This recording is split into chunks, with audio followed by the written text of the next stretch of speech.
So, as many of you who've listened to this podcast for many years know, I love James Bond. I love the 007 IP. I've always loved it my entire life. I don't remember a moment in my life where I wasn't a fan of James Bond. And come the late 90s, that fandom will only grow bigger. Because, yeah, Bond always had books. Obviously, it started as a book, then the films happened. And books continued out throughout the years, sporadically as the Bond IP was just there thriving in cinemas all over the world. But it was in the late 90s where video games came into play. Things like GoldenEye. Then we would get Agents Under Fire. And the list of games just goes on and on and on of Bond games that would come out after, some being higher quality than others. But still, at the end of the day, great video games all around. And then the movies. We had Pierce Brosnan, which was a great Bond in the 90s. And then we went into the Craig era. And Daniel Craig era did exactly what I wanted Bond to do. I wanted a Bond. And this was exactly what I wanted from that Bond, Daniel Craig. I was like, I want the next Bond to be younger, see him, become the whole double O.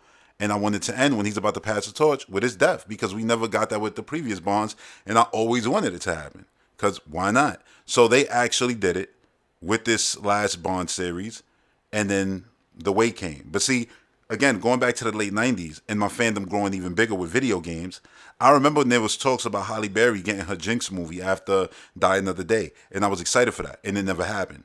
I watched the last Bond movie and I saw James lose his 007 status. And I thought, that's a spinoff right there. As we wait, Bond died, we got 007 right here. So we can do something with this until we get back to a new Bond casting and stuff like that. But they wouldn't go that route. They wouldn't spin off Bond.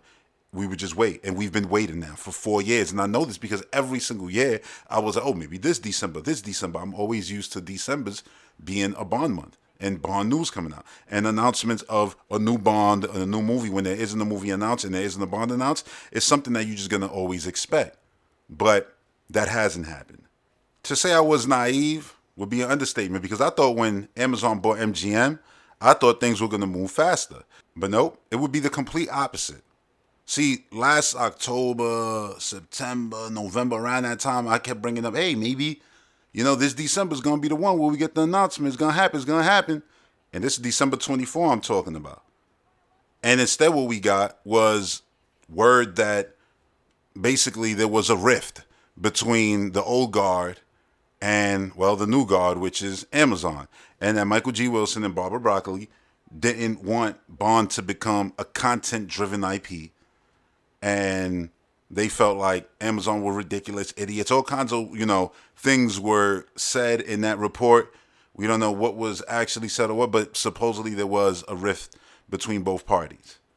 Well, it finally has now all come to a conclusion, and Bond can finally move forward. And with that, I want to read basically what was said by Amazon, MGM, the puppet masters of Bond now. This is from 007.com, and it reads like this. Amazon MGM Studios announces new joint venture with Michael G. Wilson and Barbara Broccoli. So you see it right there, right in the headline. The way it's written, you're already thinking like, wait, but didn't this already happen when Amazon bought, MGM? Like, wasn't this already the case? But then, obviously, we remember all the reports about the rift and things like that. So I read this headline. I was like, this is weird. But I continued reading. And now we're into the actual, report. Amazon MGM Studios, Michael G. Wilson and Barbara Broccoli today announced that they have formed a new joint venture to house the James Bond intellectual property rights. And those parties will remain co-owners of the franchise under the terms of the new venture. Amazon MGM Studios will gain creative control of the James Bond franchise following closing of the transaction. So clearly there's a transaction happening here, and now they're going to have creative control. So anything they want to do, Amazon MGM Studios, they are going to do. Let's continue. Since his theatrical introduction over 60 years ago, James Bond has been one of the most iconic characters in filmed entertainment, said Mike Hopkins, head of Prime Video and Amazon MGM Studios. We are grateful to the late Albert R. Broccoli and Harry Saltzman for bringing James Bond to the movie theaters around the world, and to Michael G. Wilson and Barbara Broccoli for their unyielding dedication and their role in continuing the legacy of the franchise that is cherished by legions of fans worldwide. We are honored to continue this treasured heritage and look forward to ushering in the next phase of the legendary 007 for audiences around the world.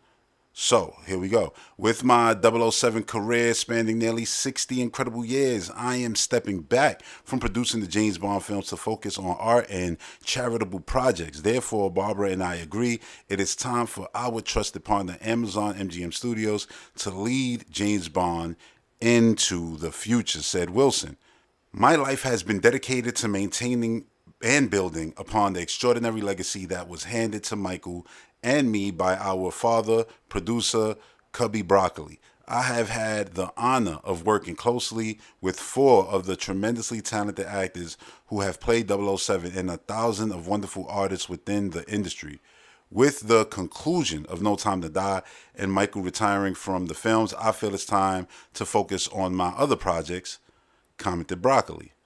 In 2022, Amazon acquired MGM, including the vast catalog with more than 4,000 films and 17,000 TV shows. Since the MGM acquisition, Amazon has held the rights to distribute all of the James Bond films, and as a result of this transaction, will have creative control over future productions. And that is officially the end of this article and James Bond as you know it. That Broccoli family has held down this IP for 60 years. That is unheard of. Going back to Cubby all the way to Barbara. You know, the kids held it down and they did tremendous with it, I feel. And they guarded the IP in ways that maybe sometimes I felt like they could loosen up a bit. But I much more respect you being, far more in control of your thing and loving it and cherishing it in a way that nobody else will because there's not an attachment like you have to this IP. Like these two kids basically had. This is something that they this is a legacy of their family. You know what I'm saying? So they always try to treat it with love. So I understand guarding it heavily. I understand if the talks about the rifts that happened, late last year between the two, which clearly it happened because this is the results of it. Look, I respect it. I truly do. I truly do. But this is also, I want to say, not only the end of this article, but and this, press release, but the end of James Bond as you know it, right? Since, you know, Broccoli Senior to the kids, like it's a wrap. The Bond that you knew is over, and that's why I find it even more beautiful that Daniel Craig's Bond ended with his death because it was, some people might look at it and be very negative, which I'm not going to be here. I'm sorry. They could be very negative and go, it's the end of the IP, it's dead, it'll never, I get that. I understand that. Now, me, a person who sits there and watches what Amazon does, I saw Rings of Power go from, all right, there's promise there. Yeah, they did a lot of things different. They have to condense things, time, and stuff like that. And that doesn't bother me. I'm not going to be one of those, like book loyalists who just is like, then read the book 1,000 times and don't try to ruin everything else for everybody. You know what I'm saying? So I felt like, yeah, the first season could be stronger. That's what I felt. The second season comes out and blows it out. I thought it was a very good, very good. Token, Lord of the Rings, just a TV show in general. I thought it was very good. Season 2, can't wait for season 3. I'm happy that I got the green light. So I bring up Lord of the Rings to say there was a lot of negativity towards that, and I think they've done well. With the IP so far, they haven't rushed and started making other shows, even though they have the option to make another show within the rights that they do have, but they haven't rushed to that. There was rumors that they were going to do like a Young Aragorn or something like that, but again, they haven't rushed. Now, I point you towards Citadel, and longtime listeners of this podcast know how I feel about Citadel. 10 out of 10 series, incredible. You got Citadel, Deanna, you got Citadel, Honey Bunny, and then you got Citadel, the mainline show. 3 shows, all intertwined with one giant story. Espionage goodness all over. And the quality is crazy high. It's the Russo brother producing and stuff like that. So it's going to be crazy high because they don't miss. From their Marvel movies to the Extraction movies to Citadel. These guys are phenomenal directors. They do not miss. So understand, they already did 3 shows, Amazon, and all 3 of them were really good. Really good. Capture different cultures, different vibes, but still feel like they're part of the same universe. And they definitely are with the story, the way they're told.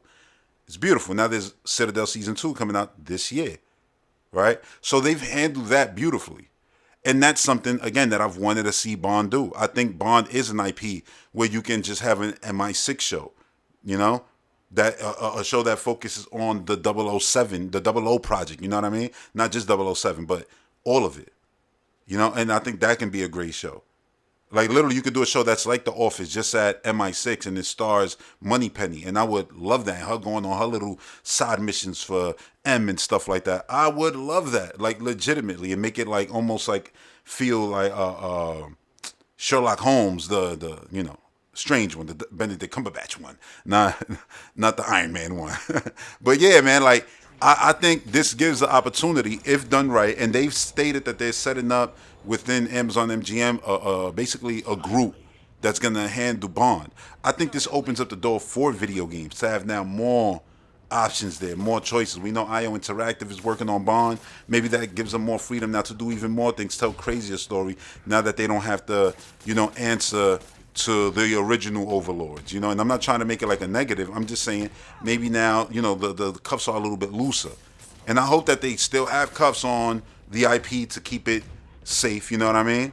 Keep it not just like don't overdo it, go crazy, and then water down the whole IP. Some people might say, "Oh, that's what they've done with Star Wars," And I know Marvel has now pulled back on a lot more shows. They're gonna do like I think 2 movies a year, 2 shows a year, which I think is great if the quality of the shows are of the quality of what we're about to see with Daredevil. They keep that going. I think I think that's the smarter play so that there's not a lot of burnout. So yeah, I think Marvel has, kept it up well. And I just said this, literally like 4 episodes ago. I said, I think what the MCU has achieved in such a small time is only thing you can compare to it is James Bond. I just made that comparison, and then with the shows and everything, it kind of puts it ahead because there's so much hours of just content in a story that just all intertwined. You may not love every specific movie, but when you watch it as a collective, you can't sit there and just be in awe of the fact that this exists.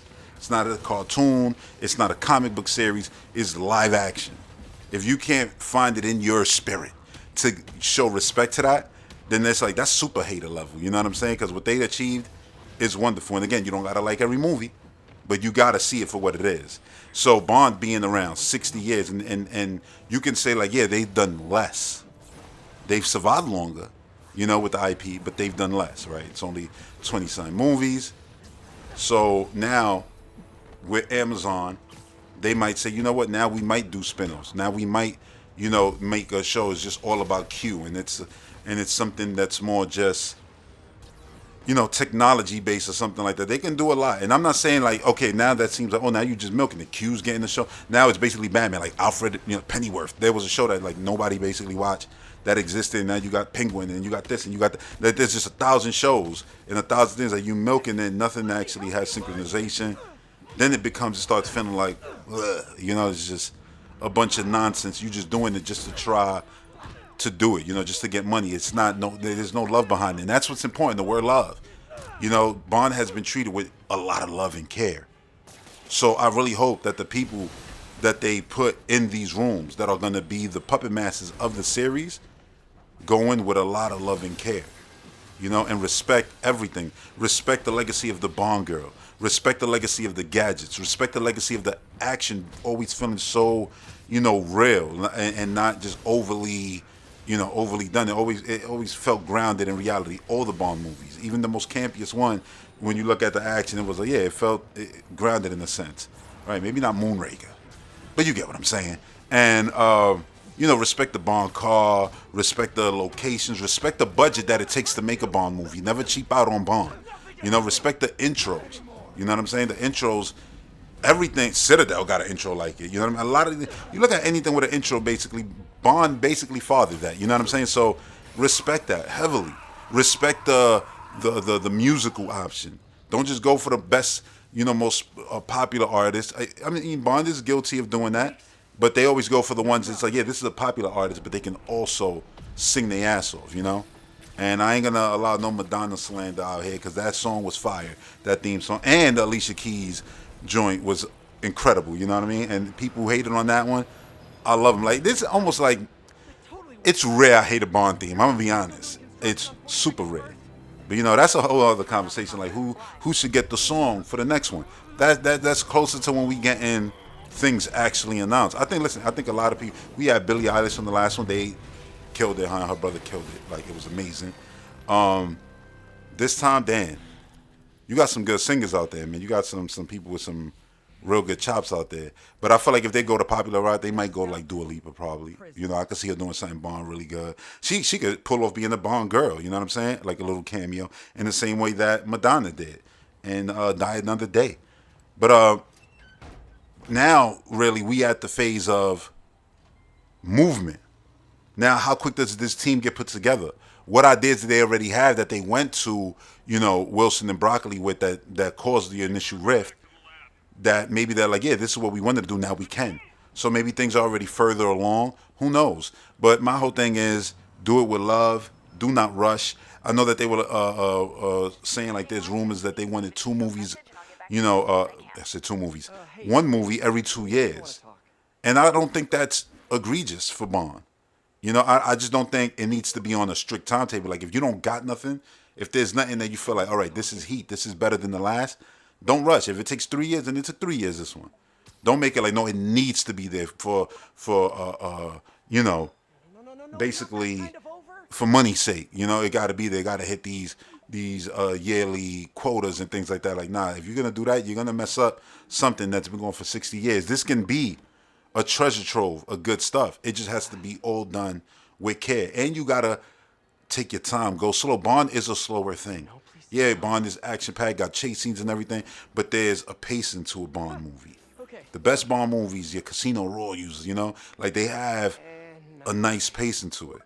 You know, Goldfinger has a nice pacing to it. A lot of the times they'll feel like Live and Let Die, like they feel like multiple movies in one. I've always felt like that about Live and Let Die, which was one of my favorite Bond movies, and Casino Royale, which is basically, I think, at this point, I would say the GOAT, you know, of Bond movies for me personally. But yeah, man, like now we get into the point where we can look forward to casting and movement on a release timing for the next movie.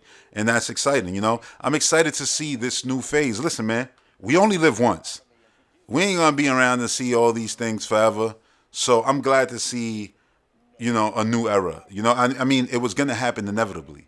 You know, I was born into the kids era. You know what I'm saying? But I grew up watching the OG era and all of it, and watching marathons all the time when TBS would do them all the time. Like I would watch marathon, then I would get box sets, and you know, and now you could just watch all the movies on Prime. Like Bond movies are classic, awesome, and they age like fine wine for me personally.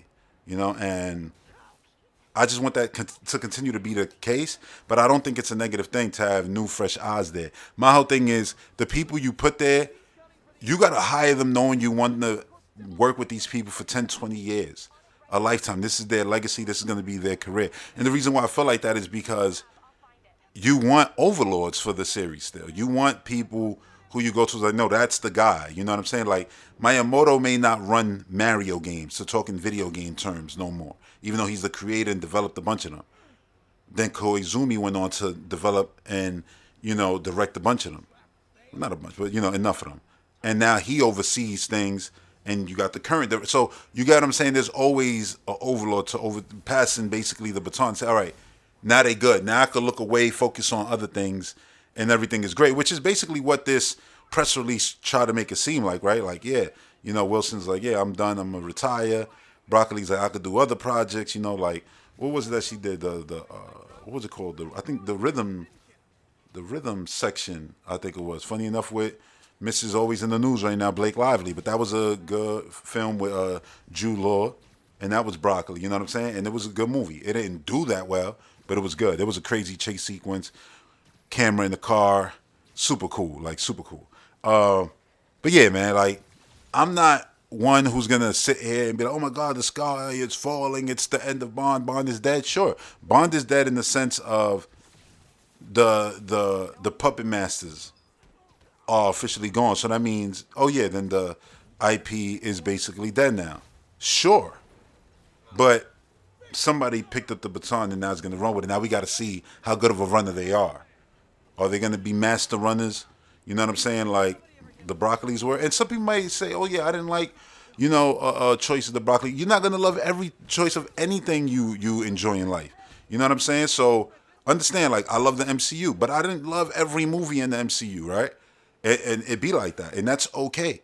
Like, listen, I could love whether it's pro wrestling. There's a lot of things I hate about that. Video games. There's a lot of things I hate about video games. You know what I'm saying? Like people can make a successful game and then get fired tomorrow. There's a lot there. You know what I mean? So, like, you're not gonna always 100% love everything. So yeah, there might be, oh yeah, I didn't like this casting of Bond, but then you watch the movie, but oh yeah, but he actually delivered. You know, and oh yeah, this director doesn't make the best movie, but maybe they'll make the best Bond. Like, there's gonna be things that's gonna be shaky to us on this whole ride of seeing it come to fruition, from the casting to who's gonna do the music, who's gonna like all of that stuff. It's a different day. Was it Eon Production, man? Like that's the past now, you know. And now we in the Amazon MGM era, and I could just hope that Bond gets treated like Bond. It doesn't turn into because I think Bond took elements from Ethan Hunt, from Jason Bourne, but it didn't fully turn into those movies. It still stood Bond. So I want Bond to stay Bond. I don't want Bond to become Mission Impossible. It's like, oh, the actor is doing this crazy stunt, and that's what it's about to watch the movie. For a lot of people. Not for me. I actually love Mission Impossible. I've always loved both. I never had this, oh my God, this is a wannabe James Bond. Like when Ethan Hunt came out, I was excited for it. You know what I'm saying? Because I remember the old show as a kid. Like I didn't remember like vividly, but I remember it was a thing. Then I remember the old game on 64 and everything. So I was always a fan of Mission Impossible. Love Jason Bourne. Look, I love Citadel right now. I feel like there's always people who wanna, oh yeah, I like this thing, so I can't like that other thing, And I don't really do all that. Like I don't understand what's the point of not enjoying all the flavors when you have the option to. This isn't your wife where you have to be loyal to her. You know what I'm saying? Like that and that, but in that they won't be loyal. That's the craziest thing. But anyway, you know what I'm saying? They'll be James Bond in that situation. But nah, man, like I really want to see them do all kinds of cool stuff with Bond. And here's the thing too, like when I talk about spinoffs, like giving the agent that, oh yeah, Bond dealt with this Bond girl in this movie, and now she gets a spinoff. I'm sure there'll be a bunch of losers talking about, oh, this is woke and da da da, blah blah blah. But I look at it like it's no different than Ballerina. Ana de Armas. Like her new movie is a spinoff of John Wick. You know what I mean? John Wick has cameo in there and everything. You could do the same thing with Bond. You know what I mean? So yeah, like I just don't get it. Like I personally, what I've always said I would do is I have a mission where it's multiple double O's working on it, but they're on different sides of this specific mission, and you're not seeing them. They're not in the movie. So when you're following Bond, you're following 007, but there's 003, 004, 008. All these guys and girls, they out there somewhere, right? So let's say you got the classic Bond that's fighting on the train or something, right? And you're on this train fighting, but then in the background you can see another train and you can see another fight happening there. You know what I'm saying? And it's like, yeah, that's another 00 over there, but you never focus on that fight. It's almost like an Easter egg. We don't even highlight it. It's just there. For those who see it, you saw it. It's like Cloverfield. You either saw the thing land into the water during the scene when they were in Coney Island or you didn't. I noticed it at the theater the first time, but some people didn't. So it's one of those things. But then you make this spin-off movie and you're wondering, where does this take place? What is the timeline of this? And then you start realizing, wait, this mission sounds awfully a lot like the mission from the last Bond movie, but coming from a different angle. And then you get to this fight and it's like, oh, there's this fight. And maybe you was on the train, but they was on the bus. So, I'm trying to keep pace over here so it can make sense. Or maybe it was a plane in the background. It don't matter. The point is, you're on that other thing, and you're seeing the other perspective, and from there, you see the Bond movie in the background. So now, you basically switch sides. So it's like, something like that would be really cool, and it just shows you, like, yeah, look, this is the world, And then, if you have like I said, that was the other movie, but then you have an MI6 show, the MI6 show could be focused on the threat that's, the threat of these movies. And it's like, yeah, that's season 1, and that's this, well, first Bond movie, and this, let's just say Double O movie, this other character, right? And it's like, yeah, that's that. So when season two come, people will want to watch season two of the show because they say, oh yeah, the conflicts of that show might be, not might be, will be, things that will affect the next Bond movies. And some, even if it's small, it's still cool, So it's like a nice little thread. It don't got to be super tight like Marvel, where it's like, oh no, we're literally following this thing. No, the director should be able to still come in and work within the confines of what they're doing. But again, I think you can make it all work. And Bond is one of those things that is ongoing. So treat it as such. You might as well do it. But also remember that you can just stop and then just cast a new Bond and start all over and go again. That's part of the Bond DNA too. That shouldn't be lost. Like, oh my God, we've done all these things and now we feel like we can't move on from it. Like, nah, Bond is the type to cut the cord. Right? It was like, yo, Sean Connery gone. Sean Connery back. So I want it to be, you know, in a way a lot like old Bond, where it's like it's heavily guarded, heavily shielded, heavily protected, you know. And at the same time, I want there to be more freedom, so maybe more video games can happen, comic books, like little like even crossover comics would be cool. Stuff like that would be awesome, like in my opinion. I wouldn't even mind if they was like, yeah, we're gonna do a movie where Bond crosses over with Ethan Hunt. Like, what? That's crazy. People will be mad, and I'll just be like, man, I'm here with my popcorn. Because what's the worst that could happen? If it's good, it's great. That we got these two, different agents who basically are the same in their respective countries together, on a mission together. Which Bond has done that many times. Like MI6 work with the CIA. That's happened 1,000 times. So if they did do something like that, let's say it was bad. Okay, it was bad. Move on. Don't do it again and keep it pushing. Alien versus Predator 2 happened. You know what I mean? 1 was fine. 2 was awful. So it's like, yeah, they just stopped that. But I'm not against them doing it again. At all. At all. Listen, if it could work, it could work. But anyway, that's Bond, man. I love the series. I'm going to root for the series. I'm not going to be in fear now of, oh, everything is bad that they do. No, I'm going to actually look at everything with an open mind and with excitement. The same way I had excitement when I was looking forward to the December announcement of the next Bond stuff, which never came, But, well, now we know in 2025, we will be getting a ton of movement on the next James Bond everything. And that's going to be cool to see. Because, again, James Bond is definitely an IP that I would say hasn't been milked enough. I don't want it fully milked. But come on, we got to extract some of that. Some of that. So, yeah, that's James Bond.